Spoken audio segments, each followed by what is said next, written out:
Our Saviour has arrived by the Most Honorable Elijah Muhammad. Chapter 1. The Black Man Must Know the Truth. Number 1. To know the truth of the presence of the God of truth, and that His presence is the salvation of the lost and found people of America, is to know your life and its happiness. Number 2.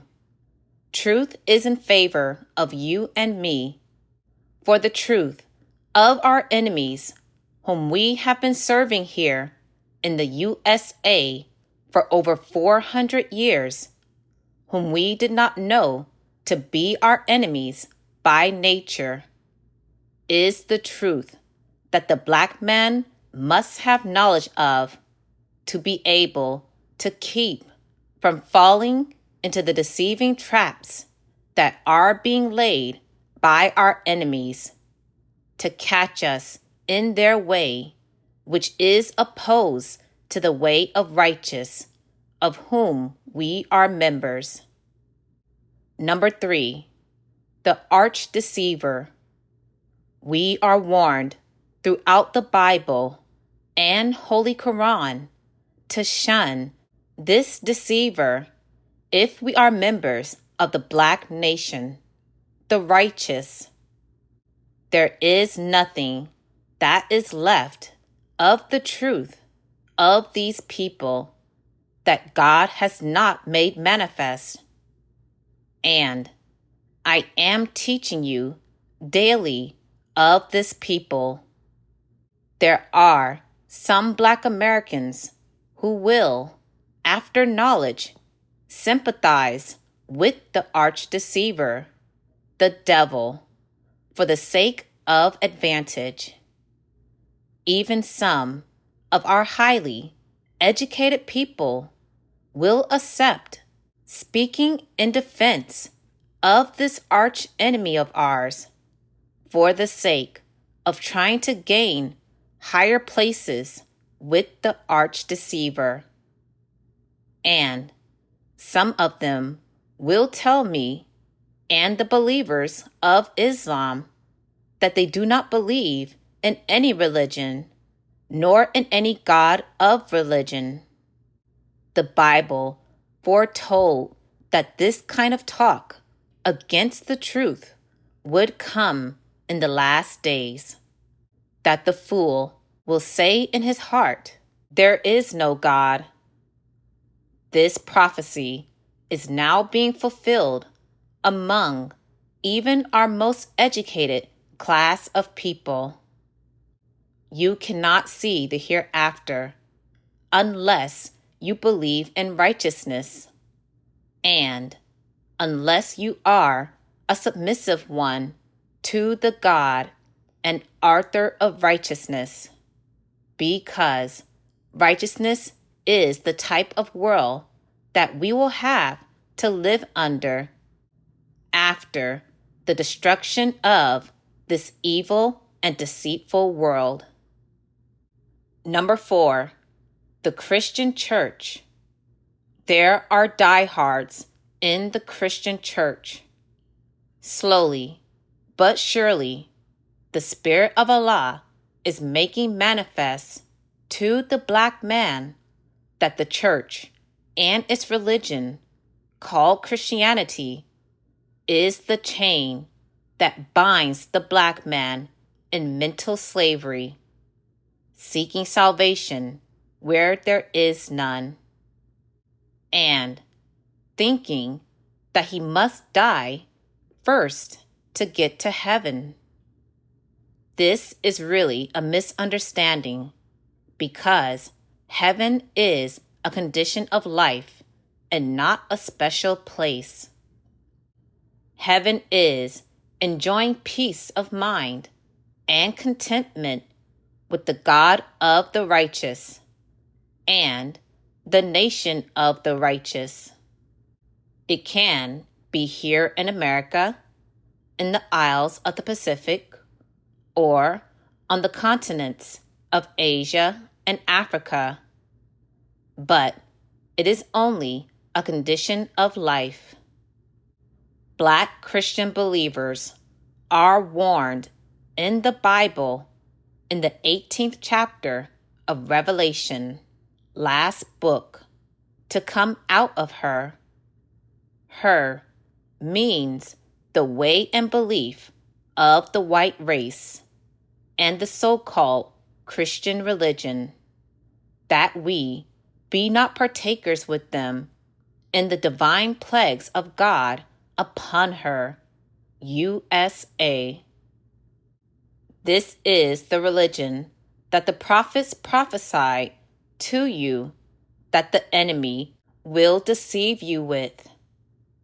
Christianity is not the teachings of Jesus. Their theologians and religious scientists will agree with us in a showdown that it was not the religion of Jesus. For the religion of Jesus was Islam, as it was the religion of Moses and all the prophets of God. The Holy Quran teaches us that the prophet's religion was none other than Islam, the religion of truth, freedom, justice, and equality. This the Christians preach with their mouths, but they do not practice truth, freedom, justice, and equality with us, the Black people. Since knowledge of them, we do not want to follow them in any religion, because they are not by nature made to lead people into righteousness. Number 5, revolution between white and black is due to the work of Allah and His truth among the Black people of America. Never before in all your life have you seen the white man so anxious to keep the Black man near to him in his society, and especially in Christianity, the great false, deceiving religion. He even offers to bribe any Black people of note. But for accepting his invitation and high places, they are reduced by a sudden fall to the level of disgrace and shame. Number 6, leaders. We, the Black nation, today, with the knowledge of the truth, cannot accept leaders made and offered to us for our guidance. I warn each of you to no more accept the white man's made or chosen leaders for you. This is what has kept us bound in the mental chains of slavery since the days of slavery. Our leaders are by their choice. These kind of leaders are Uncle Toms, who are licking the boots of the white man for his pleasure and wealth, regardless of what happens to you and me, for they care not. Number 7, Abraham's prophecy. But I ask you to remember this. In the parable in the Bible of the rich man and Lazarus, which means none other than the white and Black people of America, the rich man died deprived of authority and wealth.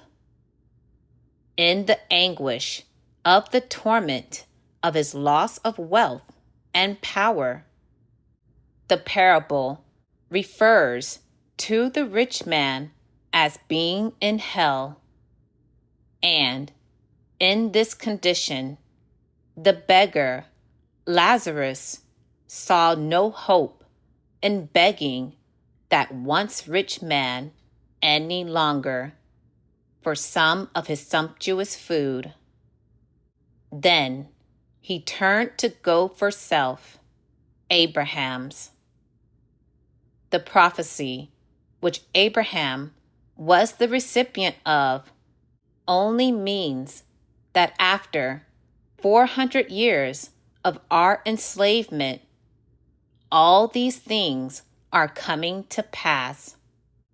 I ask you to be in time and accept the truth, and do not mix up the truth with falsehood while you know it, for the sake of untrue friendship. Purchase the books, CDs, and DVDs of the life-giving teachings at store.finalcall.com. Listen to the messages of the Honorable Minister Louis Farrakhan 24/7 at finalcallradio.com. Watch the Nation of Islam's weekly and live broadcasts at NOI.org.